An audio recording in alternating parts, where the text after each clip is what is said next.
Hi, I'm Bill McCarren. I'm director of the Press Freedom Center at the National Press Club, and we're here today with Jon Allsop. Jon is a highly regarded, widely known writer about media issues, and he's here today to talk to us about his new book from Bristol University Press, What is Journalism For? And Jon, I loved the idea of this series that was put together to sort of solve uh, big problems, big questions. It feels a little like a philosophy seminar when you start reading off the different titles and areas Mhm. that have been undertaken by the project. But I think it's great they included journalism in this look on their palette of the world, and you did such a nice job putting it together. We're really I'm really pleased with the outcome, and you should be proud of yourself as well. Do you want to tell us a little bit about how the project came to be from your standpoint and why you want to be involved in it? Yeah, well, firstly, thank you so much for having me and for the kind words. Really appreciate it. Obviously, I'm a big fan of the work that you do, and we've talked on numerous occasions about that for my CJR work. So it's great to be here. Yeah, so I mean, the first thing I'm sort of telling people, which you helpfully included in your introduction, is you probably have to be extremely arrogant or very stupid to like dream up a book called "What Is Journalism For?" and sort of pitch that as a proactive thing. But as you mentioned, it's a series from Bristol University Press asking the same question, what is it for, of a whole range of different institutions, as you mentioned. And some of them are very broad, like journalism, and some of them are a bit more specific, but I'm still sure, difficult to answer, like what are the Olympics for, what are prisons for, I think is one of them. And the editor there read my work and he asked me, would you be interested in writing this book, What is Journalism For, as part of this series? And I was sort of familiar with him, if not by name, because he had been the editor of the Oxford University Press Very Short Introductions series, which some of you may know. It's a big series over here, kind of similar to this one, but rather than kind of asking what things are for in society, it's more of a kind of explainer, what is a concept, but a similar to sort of length of book. So I sort of knew I'd grown up with these, a couple of them had sort of got me interested in politics and economics or whatever. And so the idea of writing one was instinctively cool. I also thought, though, that I've been writing for CJR about all these debates in the media, not just in the US, but kind of worldwide. And I'd sort of always been orbiting this question, right? What is journalism for, without ever sort of actually thinking about it in an explicit or organized way. So it wasn't like I had this answer that was sort of just ready to pour out of me. I really sort of had to think about it and sort of asked myself, do I have something to say at this kind of level of abstraction about it? Because, it is, as you said, these are kind of very philosophical questions. And the more I thought about it, I was like, I think I do sort of have an interest in kind of taking that step back from my day-to-day work and just thinking about these things from first principles a bit. Also, as a journalist, hopefully I can kind of do it in a way that's like anchored and rooted in some reporting, so it's not totally kind of philosophical and abstract. And yeah, that's kind of how it came about. And that was 2022 when I sort of was approached and put the proposal together. And apparently I'm led to believe this is relatively fast in the world of book publishing. 3 years later, here we are. It was very engaging, and one thing I would say to our to others who are participating here today is that even if you're in the middle of journalism in your work every day, it will make you think about issues and broad issues in journalism in ways that maybe you felt you didn't have the luxury of pursuing in your own thought. It's like a great conversation, and Jon has done here something like an act of physics because it's a 450 page book put into about 200-ish some pages, and there's a lot going on, and the scholarship is deep. So there's the kind of footnoting and reference to other sources and so forth that you would find in a very good size publication. So good news is for all of us who are involved on the edges of journalism, it's a quick read. It's wonderfully well written, and I really I enjoyed it way more than I thought I might. I mean, I knew I would be interested, but it was fun. So I will just touch on a couple of things you'll explore when Jon takes you along. You're going to look into the world of a big newspaper chain deciding to have one of their correspondents full time covering Taylor Swift. That was not something I was going to find. But then later, I'm learning that uh, there were uh, threats of violence against this same person for, I think it was the same person, for writing No, negative reviews. Oh, that was a different it was a publication. different publication, but yeah, I Or think Paste, yeah. yes, yeah, yeah, yeah. But so it's I'm saying it is a serious book and a thoughtful book, but there also is fun in it. And John has done a significant amount of reporting here, so I think you'll enjoy it. Thank you. John, I think you are in the book, you're talking about the timing of when you were writing it. You're a couple of times you mentioned that this was written before you had knowledge that President Trump would be successful in the 2024 election. And I guess what I would be curious about is now that you know what the outcome was there, does that change any of the way that you're thinking about the things that you've written in the book, which are fairly universal, but it was an important point that you were stressing. So I just wanted to give you a chance Mm. to say, does that outcome change the way you look at the project?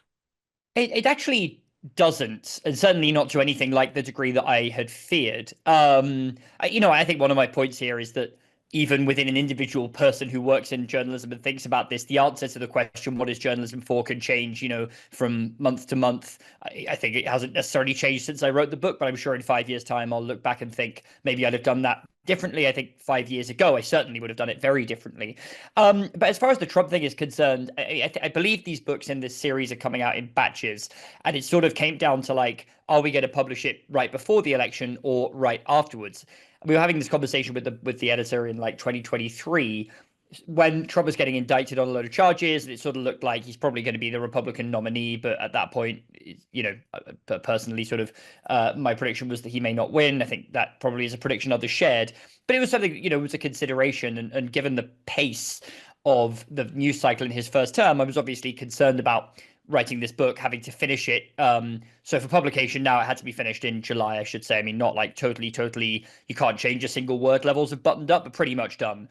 Um, and I was concerned that, I'd finish it and then he would win, and then we'd be onto a whole different set of controversies or media related issues by the time it came out. And I think what that led me to do, though, was to sort of think, how do I write this book with that uncertainty in mind? How do I make sure that this book will still read well to people and still be relevant in April and May of 2025 when it's been written in the summer of 2024? And I think what it led me to do is actually kind of de-center Trump from the book. I think it would have been very easy to write this book and make Trump absolutely the main character and sort of hang everything off him.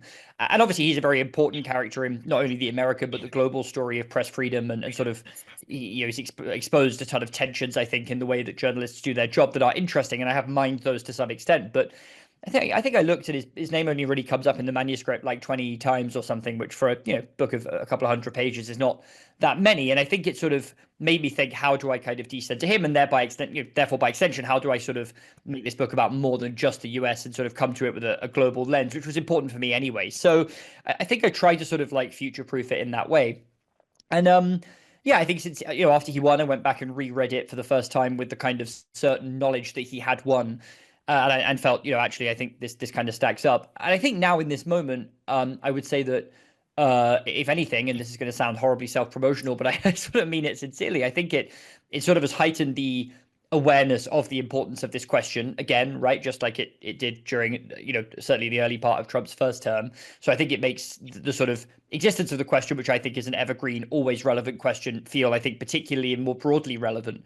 Um, I think also, that yeah, I think that what Trump sort of was going to do with the media, should he win again, was fairly well telegraphed in advance. So it wasn't like I was going in, I guess, completely blind. So yeah, hopefully it stacks up, but I wouldn't say it's changed the way I would answer the question. Obviously, some of the examples of the specifics maybe would have been, changed if it had been written after the election. But I think I think we're looking at much the same book. Oh, I think you hit a good window. I think it's a valuable timing to have done this so that it is, it hits the bar in terms of looking at the system of journalism and not being so focused on, these, I mean, they're great practical examples, but it's not driven by that. And I think that's the right frame. And I think that's good. I actually think the timing was, you know, fortuitous for the project. But um, anyway, for those who, still, I think are on here who haven't read the book, so far you might think that this is mostly a study of the U.S. Media, and indeed that's what Jon writes about in his magazine work for the most part. But there's a great deal about the UK press. There's a great deal about the sort of history of the US press, and then a surprising amount about Myanmar. Do you want to just share with people why you were focusing on Mm. that and what really valuable lessons the walk through their attempt at democracy and then the devolution Mm. of that, and how journalism worked? How'd that all come to be for you? Yeah. So, as I mentioned, I think a little bit in the context of sort of decentering Trump, but I wanted this to be, again, a book that had a kind of global perspective. And because it's my answer to the question, it is kind of an essay or a manifesto or however you want to call it.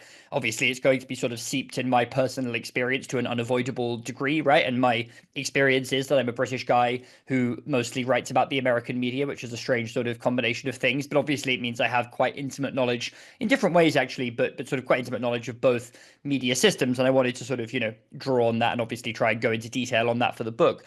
I think, though, it was also important for me to sort of stress test the ideas and thoughts that were coming out of those ecosystems, or that I'd been sort of seeped in for so many years, against an example that was kind of more out of my comfort zone or my sort of immediate sphere of knowledge, so that I could go and talk to people from that world and sort of set it up as not necessarily a counter example, because I never expected that it would be like a total, they do journalism one way in Myanmar and totally differently in the US, but just sort of something that would bring texture, perspective from a different context where, obviously press freedom in the US has its challenges right now, but press freedom in Myanmar since the coup there in 2021 has been, all but criminalized inside the country. There's still a vibrant sort of exiled journalistic scene, largely exiled with some degree of kind of cross-border work going on. But the funding for that has sort of increasingly dried up. And another thing that has happened since the book was closed, actually, is that obviously Trump and Musk did these swinging cuts to USAID, which was a very significant source of funding for many of these outlets. So that has obviously had a devastating effect. But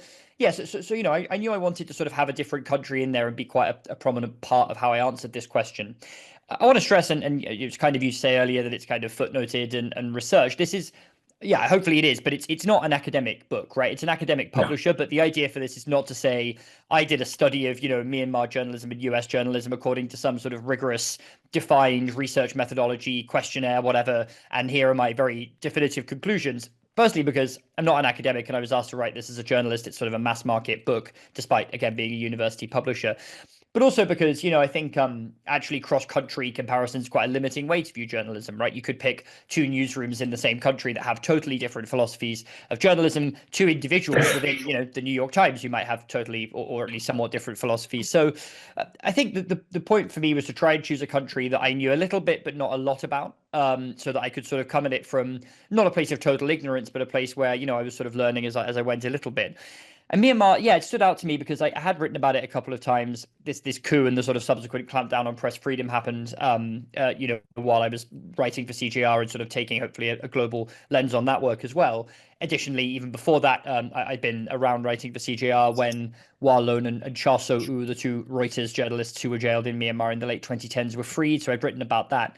And I just thought it seemed like a very interesting story because you have, a culture which in many ways is obviously very different to sort of Western journalistic cultures, but where you actually have, a very kind of strong indigenously rooted press freedom culture during a period of colonialization.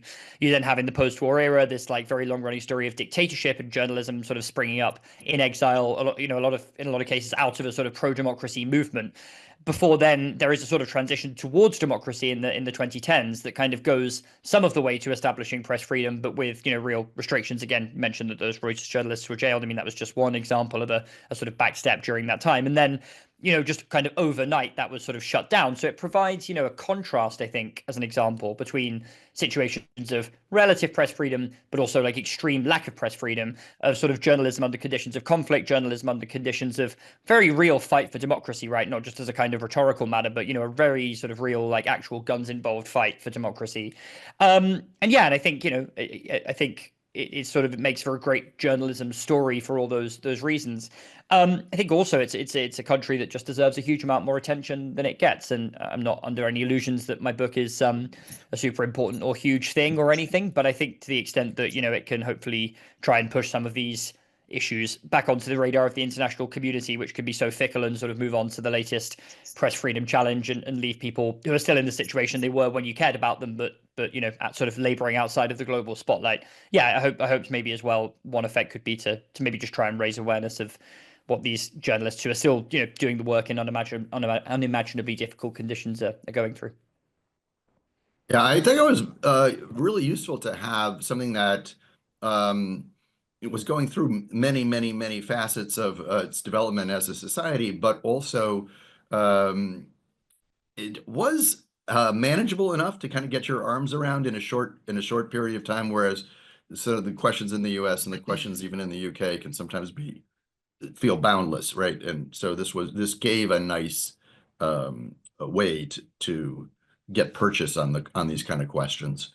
Um, Yeah, I hope so. I Probably mean, I go would say ahead. just quickly, I would say just quickly that I don't claim that it's sort of a comprehensive account of Myanmar's media culture. I am an outsider to that. I say, straight up in the book, I know much more about the sort of US and UK debates, and I think these same debates are going on with real richness in Myanmar. But hopefully, what it is sort of a window, into something different that kind of sets up a bit of nuance compared to the other examples.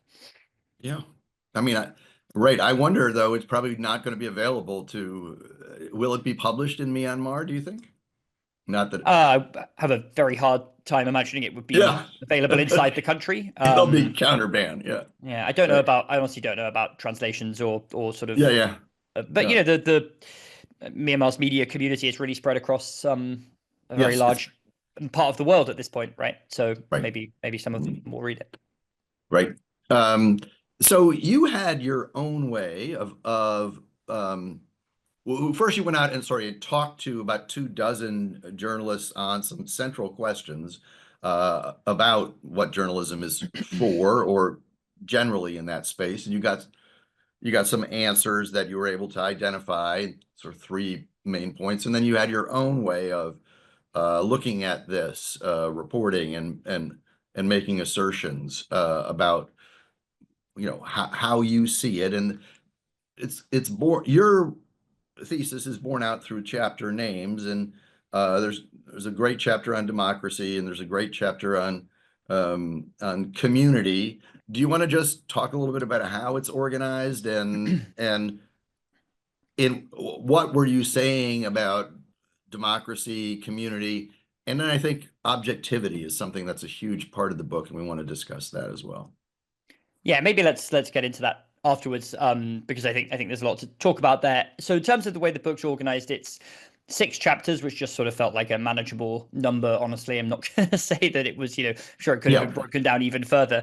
And the first one is an introduction. So it's really kind of 5 things, and of those, I would say it's sort of 3 pillars of what I consider to be like what journalism is for, kind of bookended by 2 more contextual ideas, which are concepts that journalism has sort of relationships with that are important, but that are sort of distinct from journalism in some important respects as well. So the first sort of bookend chapter is about democracy, and I think it sets up this question as to to what extent is journalism absolutely fundamental to democracy, to what extent are those terms maybe even interchangeable in certain respects, and I sort of conclude that they're not the same idea, and journalism can decline in democracies if it's not funded, for example, and can, as we've seen in the case of Myanmar, survive if not thrive in countries where there is a real kind of totalitarian effort to shut it down. But clearly, I think, as everyone on this call will probably understand, there is a sort of close conceptual relationship nonetheless between the ideas.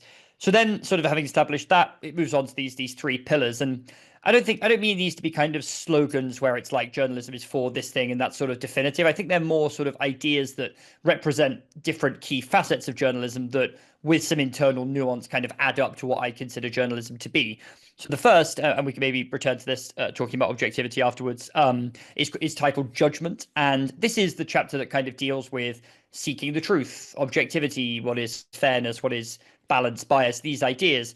The reason I called it judgment rather than anything literally to do with the truth is that, I think that it's not like there is one thing called the truth and journalists kind of go out to try and find it like explorers on an expedition. And when they're there, and that's great. It's much more of a sort of messy, contentious process. And the way that you get to the truth or truths or a truth is through exercising judgment, but not only exercising it, honing it, setting up systems of checks and balances within newsrooms or within communities to sort of make sure that you are exercising judgment with a variety of inputs. So it's kind of this idea of judgment as a banner for, finding the truth, but it sort of, I think, encapsulates the difficulty of doing that and how that is kind of a contested and communal process.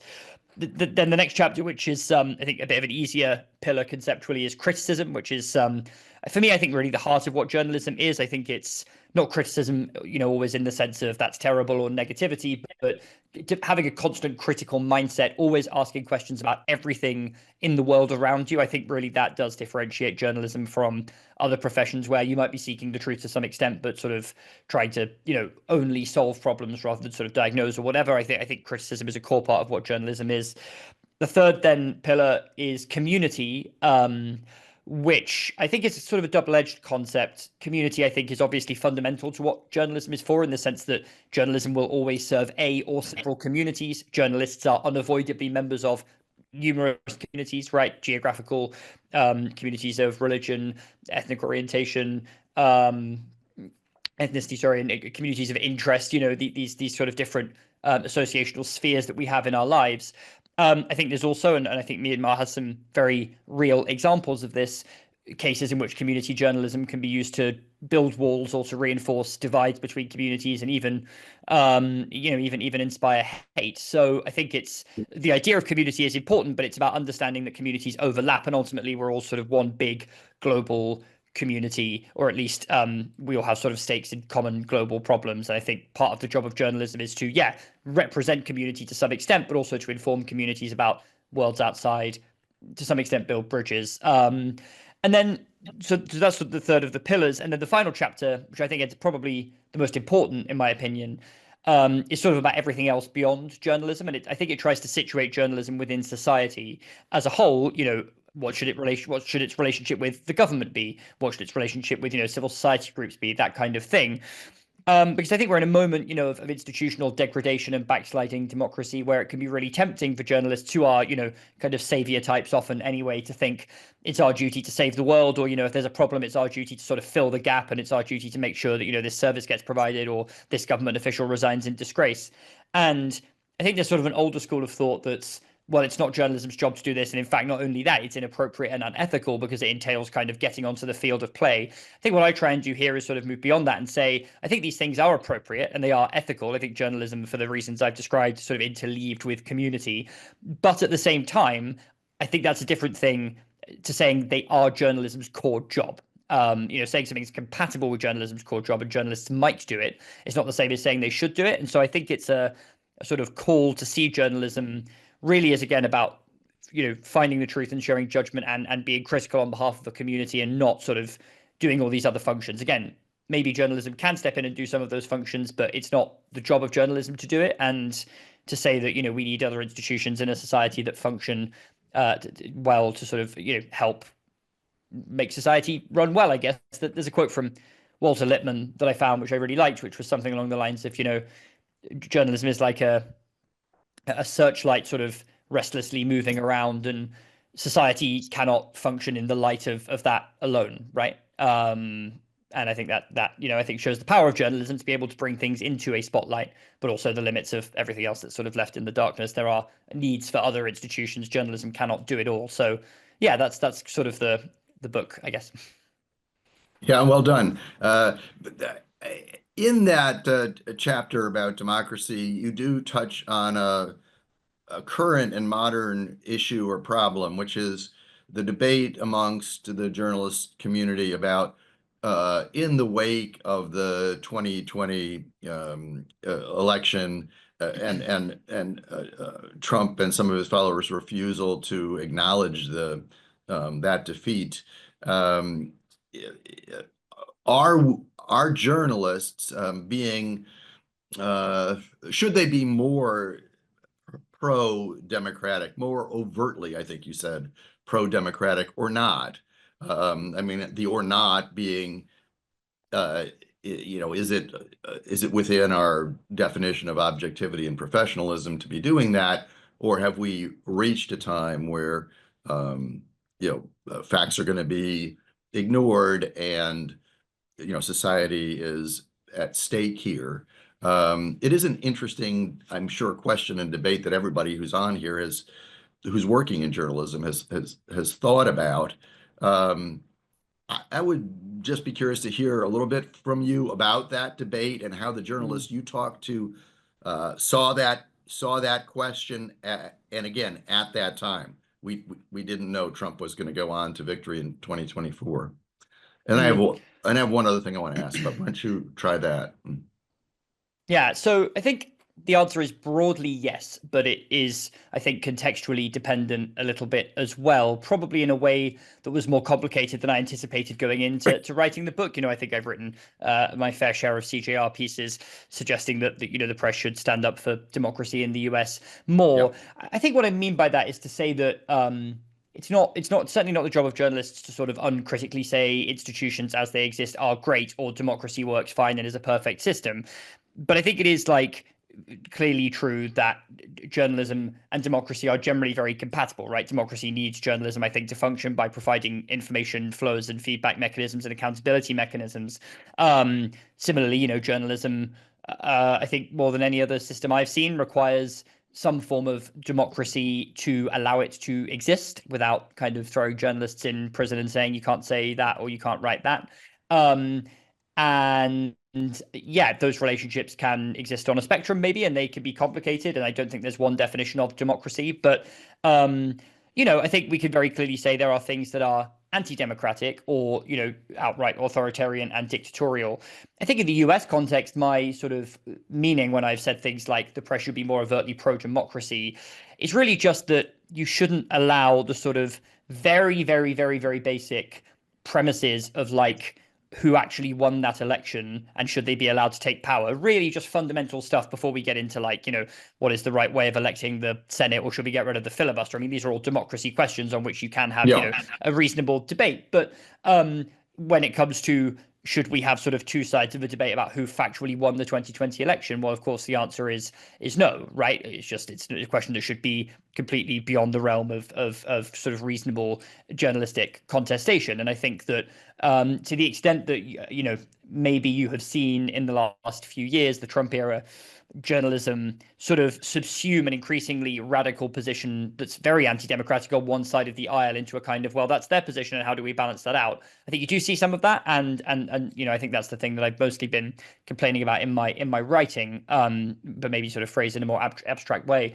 I think another part of this, though, and Myanmar is sort of instructive in this example, is that when an anti-democratic force takes power by using military coercion and they sort of outlaw you and press freedom, then you sort of are necessarily opposing that to some extent, right? There's a quote in the book, I think, from an editor at Frontier Myanmar, I believe, which is a quote I found online, not someone I interviewed, but which is a really great news site, and it's something to the effect of like, if you're just doing journalism, then that is an active opposition to this junta, this military junta, because they just do not tolerate that, right? So, like in that sense, it kind of is you are sort of fighting for democracy just by doing your job, which is, I think we're a long way from that in the U.S. context. Don't get me wrong. I think that there's still, the U.S. is still a democracy, and I think that sort of saying it isn't. It's a whole different conversation. Sort of implies rhetorically conceding a lot of power to people that trying to assert that as a rhetorical matter. but also, you have that sort of famous Marty Baron quote from the first Trump term, right? We're not at war, we're at work. I think it's a very noble sentiment. But and I wrote this the day after the election. If the government is at war with you because of your work, then you are both at war and at work. You can't sort of not be at war with someone who's at war with you over a sort of basic fundamental premise of your right to exist. Otherwise, I mean, that's surrender, right? Choosing not to be at war with someone attacking you is surrender. So, and I think in Myanmar, you see a very sort of extreme and literal example of that. Now, the complication there is you have sort of like pro-democracy forces in addition to others that are kind of fighting back against the junta. Clearly, it is, there is a fraught conversation there, for sure, about the extent to which sort of openly siding with them is fine. I guess the US analog, and it's again a completely different scenario, would be to what extent are you required to like side with the Democratic Party with a big D, right, as a kind of principle of saving democracy. Obviously, I think it is incompatible with the spirit of journalism to uncritically side with any particular political party or movement. But again, when there is a sort of totalizing war on you as an element of democracy, and there are other people fighting for different aspects of that, you can sort of end up aligned on the same side, even if that's uncomfortable. And then you have to scrutinize your own side and the side that they're fighting and do it in a way that doesn't imply a kind of false balance between them, which is really hard. I think in the US, what we've probably seen in recent years is a very kind of embryonic version of that debate play out, and one that obviously I hope sort of remains at that phase rather than having to become more existential. But yeah, I think it's again an example where you have these two countries and you see similar debates playing out, but obviously the stakes are different, the sort of facts on the ground are different, and that does then texture the extent to which journalism fights for democracy or not. I think the answer that's how the answer is kind of context specific, as I was sort of saying at the beginning of the answer to the question. Yes, next week in New York, in a courtroom, we expect that there'll be a resolution possibly on the second case about the 2020 election, where Fox is being examined for excessive repeating of the lie about the outcome of 2020. And this is again you mentioned the first case in your book, but this is a second one. This is again a voting machine company that's bringing suit, and Fox is expected to lose, and would be a substantial judgment, maybe double the size of the 800 million, I think, for the first one. Do you think, in the context sort of this book and of this discussion that we're having, do you think of that as is that a watershed, or is that a data point for how we're viewing really the question of what is journalism for? So in this case, journalism that was being practiced to some extent, whether well or full of holes, by Fox, was contributing to some disinformation that has had significant consequences for our society. And what now? How do we view this? Right. So it's hard when you say, because there is not one journalism, and it's hard to answer the question. But at some point, the lack of leveling out for these kinds of discussions and getting to truth, which is what your first part of your first section is about. We have an opportunity now in court for this to happen in ways that it wasn't happening in public opinion and through journalism. I guess my question is, I think it's welcome. Is it appropriate? Yet who is being sanctioned are part of the journalist landscape that at least represents some Americans. How do we view this? Yeah, I want to sort of take a bit of a roundabout route to this answer, if you don't mind, which is in the section of the book about community, I sort of get into, ideology as sort of a form of community, right? Or like communities of political belief, because certain news organizations, and Fox News would be a good example, do, serve communities of people who broadly, if not, uniformly think the same. They're serving an ideological message. And Yeah. I think there could be a tendency, particularly in US journalism, among some people to say that's really terrible. This is a scourge, and journalism really should be practiced in this kind of down the middle, objective, quote unquote way. And I think where I've always sort of seen this a bit differently is I come from the UK, right, where our newspaper market is incredibly, partisan, ideological, whatever word you want to use. And there are a lot of things wrong with the UK media landscape and the way it's structured and the sort of balance of economic and ownership concentration and all the rest of it that I won't get into here.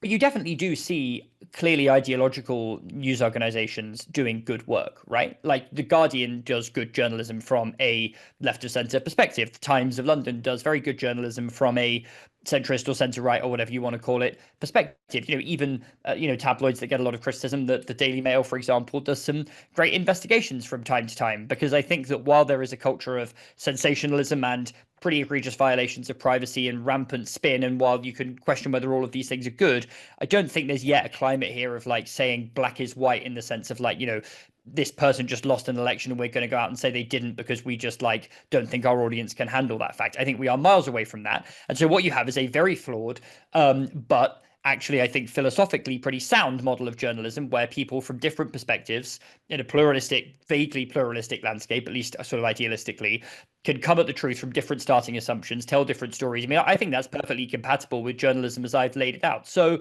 in the US, I don't necessarily have a problem with sort of a profusion of like ideologically aligned media. Really, what matters is the spirit in which you're practicing it and the intellectual honesty with which you're practicing it. And very clearly, Fox News and others in their coverage of the 2020 election were negligent in that respect. And that is a kind way of putting it, right? You should, anyone's welcome to go and look at the materials, the summary of materials that were unearthed in Discovery during the first Fox News case involving voting systems, and see what, Tucker Carlson and his ilk were saying behind the scenes versus what their guests were saying on air. It's damning. So, to that extent, I don't think that is practicing journalism, really.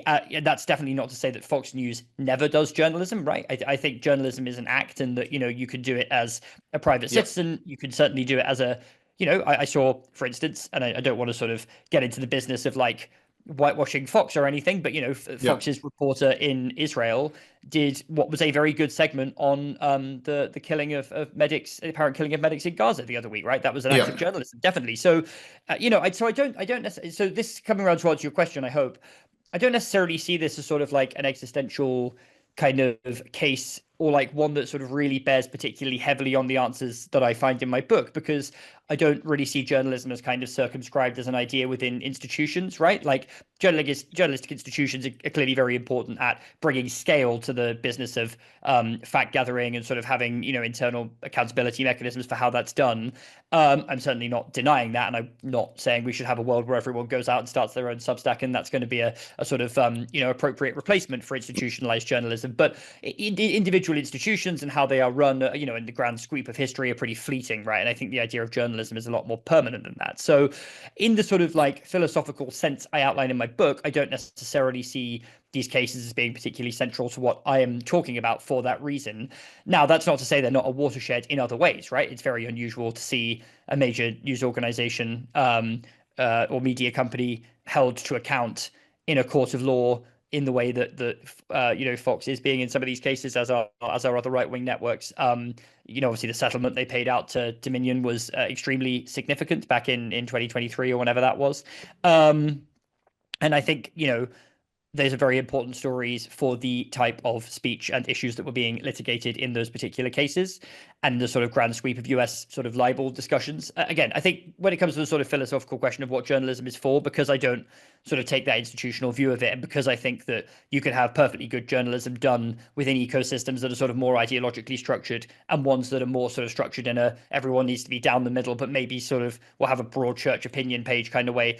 I think those are not necessarily philosophically better or worse than the other. It's how you behave within it. It's how you sort of seek the truth within it. And I think that's the most important thing. So hopefully that sort of answers your question. No, yeah, it does. It does. And I was sort of struck overall in the book that you're not letting in the narrative, the law is not the arbiter of of the values, really. I mean, you do mention a little bit about the First Amendment and so forth, but we're really talking about the practice of journalism Mm, and the acceptance and the striving on the part of journalists to meet self-imposed standards and the craft of it, really. And I found that really valuable and kind of an interesting, way to get at it. And it just struck me that we're about to bang into this court case, and mm, how much that really wasn't uh, the main thrust of what you were writing, right? mm. Um, so we do have, I think, a couple of questions from people here. I think there's a raise hand function. If you want to ask a question, you could do that. I see a couple notes in the chat. Um, let's see. Nope, those are just encouraging people to ask questions. So I'll go on myself. Um, uh, you had mentioned regarding the community section, which I found very interesting in the book, um, that journalism both reflects and creates a community. So I think everyone kind of follows the reflects part, and you do a very good job, of indicating that. But uh, can you, I think the part about how journalism creates community is a little less, obvious on its face. And I wonder if you can just discuss that aspect. Yeah, I think it's a bit of a nebulous idea, and that's why it's sort of less clear on its face. There's certainly sort of a strain of thinking, I think, particularly in stuff I've read from the US, that I think sort of sees journalism as a social connector, right? Might be one way of putting it, that sees Okay.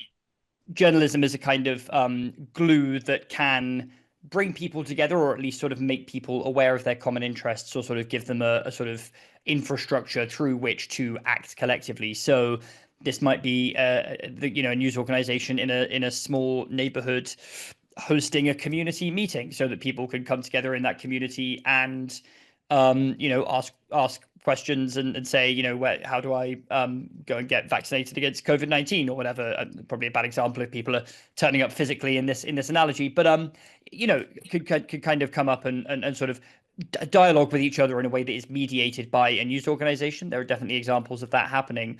You also might have a news organization that covers something incredibly niche and sort of brings people together around that thing, right? It might be I don't know, like particularly what the sort of community bringing together dynamics were behind this once it launched. But at launch, I once wrote a profile for CJR of a French magazine called Flush, which was about toilets, and it sort of used toilets as a way, but it was that kind of serious. So it's funny, and that's why I did a piece about it. It Yeah. sounds funny, but it was number one. Actually, I think it was like serving a sort of industry of like people who make bathroom fittings so they could advertise in it for starters.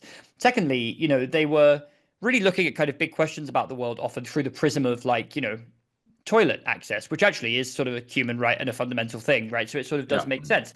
I can imagine a hypothetical world, and again, I didn't really sort of follow what happened to this publication afterwards, where I didn't realize I was interested in this. It turned out 50 other people were interested. This publication hosts a conference. I meet those 50 people, and suddenly we're a community of, toilet obsessives, if that's Yeah. Okay. the best I way of see. putting it. So I think it's and then if you sort of extrapolate that to a much grander scale, Fox News is kind of creating a community, right, to some extent. So arguably is the New York Times. The Sun in the UK, I mean, I write this in the book, definitely means something to be a Sun reader. Now, that doesn't mean that Sun readers are monolithic and they all have exactly the same political views or they all vote the same Yeah. way. But it does, getting your news from a source that has a particular orientation, number one is something that obviously is going to be influential in shaping people's thoughts and how they sort of perceive the world. But secondly, it's just sort of like a social thing, right? It's like, oh, he's a Sun reader. When I was growing up, we got the Guardian in the house, like a sort of good middle class liberal British family, and in our village, which is pretty conservative, I believe it was my family had the Guardian, and my grandparents' family had the Guardian, and or my grandparents, I should say, had the Guardian, and then I think our next door neighbors had it, and it was like there were three subscriptions, and I mean, sense of community, we already all knew each other by Yeah. blood or proximity, but that meant something, right? Being a Guardian reader means something, and I've definitely had conservative friends of mine call me a Guardianista, which is not meant as a compliment, right? So it sort of Yeah. indicates somebody who has sort of woolly, sort of politically correct views. So you do sort of have both, I think, quite tangibly, but also sort of less tangibly, an ability of news organizations to either just by existing and serving a certain type of community, but also in some ways in quite, doing quite hands-on sort of physical things, they can sort of create community in a way, or at least bring together communities that already exist, whether they sort of knew they did or not. Yeah.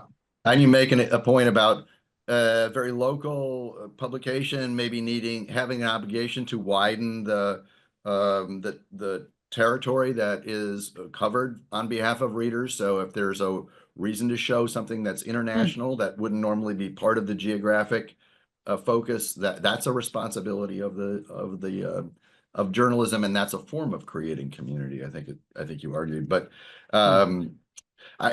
I, one of the real joys of this book for me is, what it says is interesting and stimulating and engaging, but also how it is done is it's a pleasure to read. I wondered if you would read something of your writing for us, and then let people hear what it is I'm talking about. Yeah, sure. So I have a short excerpt from the chapter on democracy, where I sort of mull the relationship between democracy and journalism, which I can read quickly.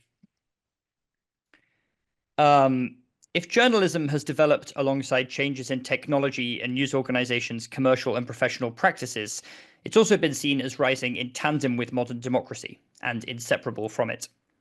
Kovac and Rosenstiel spoke for many when they wrote that journalism has no claim on the public's attention other than in the name of democracy. Journalism, in this view, serves as a crucial tool in a people's ability to govern themselves, by ensuring the broad availability of the information needed for collective decision-making, and by providing a way for people to hold their leaders to account. Democracy, for its part, guarantees the underlying conditions, speech rights, the rule of law, that enable journalists to do their jobs. It's certainly true that journalism and democracy reinforce each other, but the relationship between them is not without nuance. In part, this is because the concept of democracy, like that of journalism, is a contested one with fuzzy boundaries. Definitions that focus above all on elections and the health of civic institutions, including a free press, can fail to take account of outcomes, such as the distribution of wealth and national cohesion, that bear on democratic success. Countries that are generally considered to be very established democracies often fall short on key indicators of democratic performance. No democracy on earth is anywhere close to perfect. Perhaps the most useful way of thinking about democracy comes from the academic Lawrence Whitehead, who argues that the concept must be floating but anchored, like a moored boat. Reasonable observers can disagree substantially as to the meaning of the term, just as a moored boat can drift on the tide, but they may not untether the concept from certain immovable requirements, just as the moored boat can't move out of range of its anchor. Russia, for example, has elections, but it's not a true democracy, given that it also imprisons, poisons, and kills dissidents and muzzles independent media, including by jailing journalists on flimsy charges and branding reporters and their outlets as foreign agents, a stigmatizing label that also entails onerous paperwork. The anchor analogy is also helpful when thinking about journalism. Reasonable observers can disagree as to the meaning of the term, but you cannot, for example, brazenly lie and still be a journalist. The analogy could also help us think about the relationship between journalism and democracy. If these two concepts are moored boats, they are certainly in close proximity. They might even appear from the surface to be attached to the same anchor. But their anchors, the core spirit of each idea, in other words, aren't exactly the same.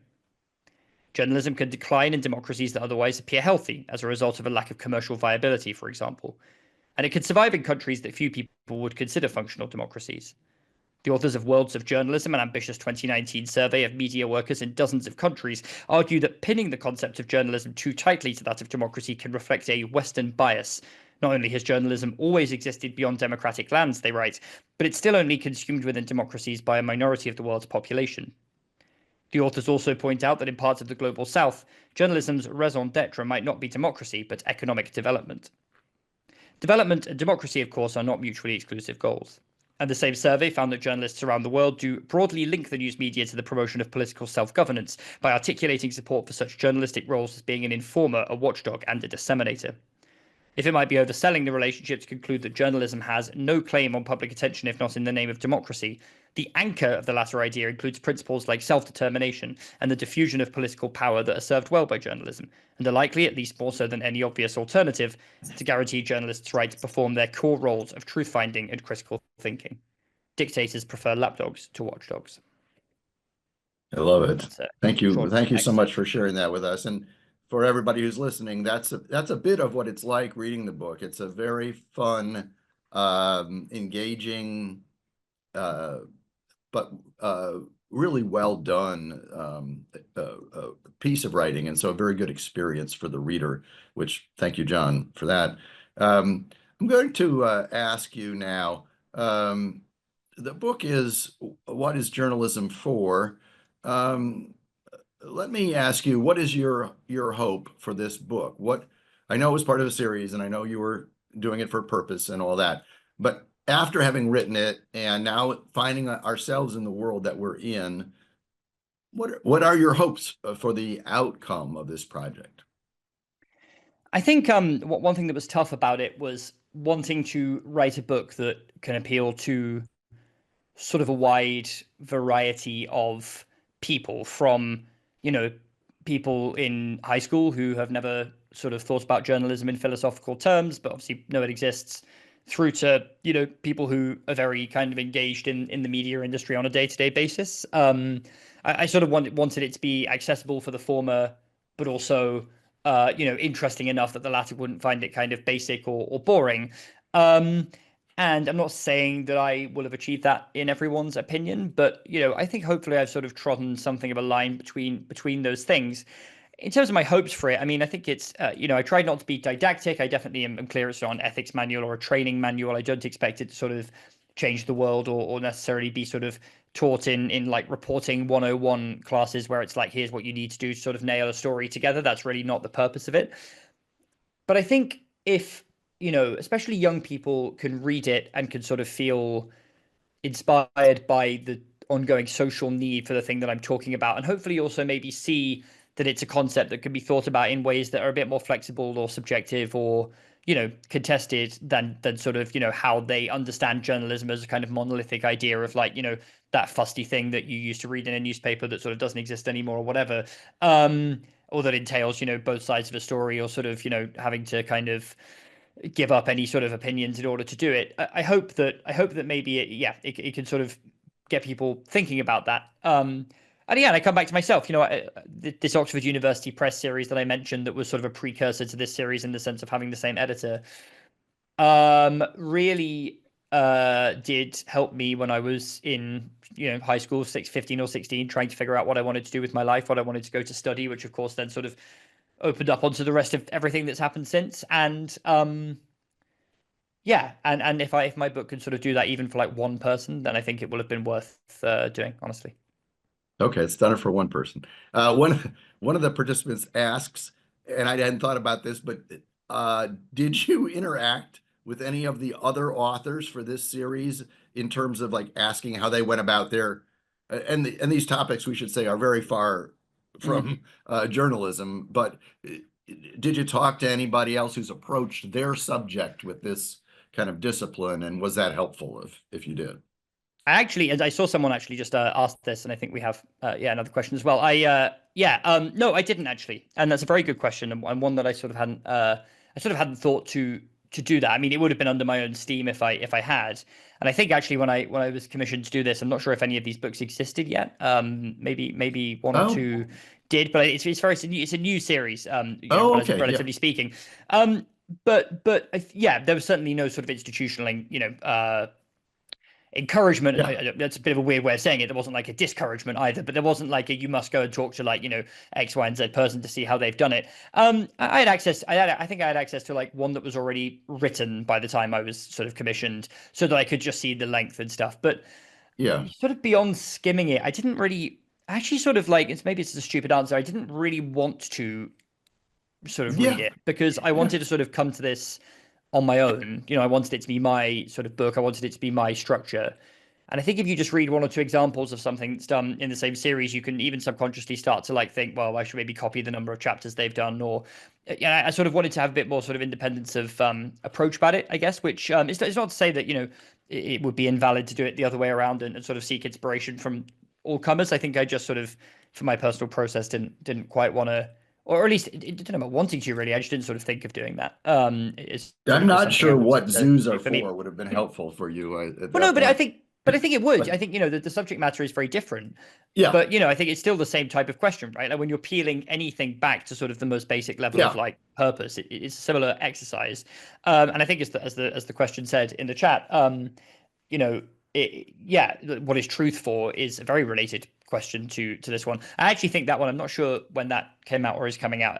That was not one that I was sort of on my radar when I was starting out with this. So I think might be a later edition possibly. But yeah, no, it's I think it's sort of a credit to the publisher that they've given everyone very free reign with these books. Certainly that yeah. was my experience, right? It was it's part of a series, but beyond knowing that it's part of a series and having that kind of titular prompt, that's really it. It's really No, sort it of that yeah. you could do whatever you want. You're sort of given a rough word count and then told to sort of go away and think It about how very you could. much no, it felt like your book for sure. And Mm. from the little I've read of your other stuff, and I appreciated that about it.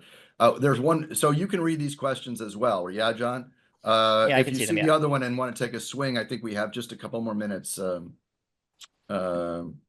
Yeah, so I'll read it out just in case others can't see it. But isn't the severe decline of local news a lot of what ails journalism overall? How can we replicate this? What do I think of the promise of non-profit news organizations for local news? Real or a pipe dream? Because it's unlikely to be profitable. That's from Jody, I think. Thank you, Jody. Yeah, obviously that is a very big problem, and I sort of addressed this in the book without it being a book about the local news crisis. Yeah, local community, sort of local areas are one of, if not the most important type of community that journalism should serve, right? People, I think, have both a need and a desire to know about things that are happening in a geographical area that is bigger than they can sort of see with their own eyes, but where they know they live and where they, vote for the same candidates and they share the same public services. Um, and that is very clearly in sharp decline, right, in the US, but also I think all over the world. Certainly in the UK, it's in sharp decline as well.